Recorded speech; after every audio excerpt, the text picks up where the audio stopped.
Pesawat Citylink Kiki 944 melakukan pendaratan darurat di Palembang. Hal ini diduga akibat seorang anak 6 tahun membuka pintu darurat pesawat.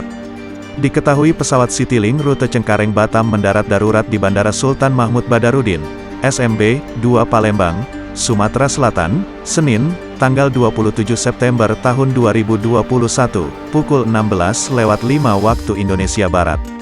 Seorang anak yang jadi penumpang pesawat tersebut diduga membuka penutup tuas pintu darurat atau overhandle emergency exit, hingga buat para kru pesawat kalang kabut. Diketahui, penutup tuas pintu darurat itu dibuka oleh seorang anak berumur sekitar 6 tahun yang duduk di kursi penumpang di depan pintu darurat. Tak lama, pesawat itu kemudian mendarat darurat di Bandara Internasional Sultan Mahmud Badarudin II, Palembang. Menurut Jadi, seluruh penumpang diturunkan di sana.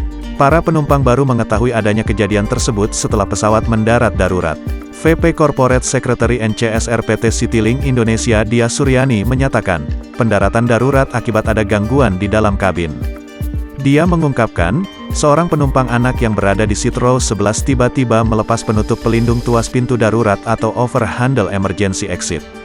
Anak itu membuka pelindung tuas pintu darurat pesawat Citylink di luar pengawasan orang tuanya.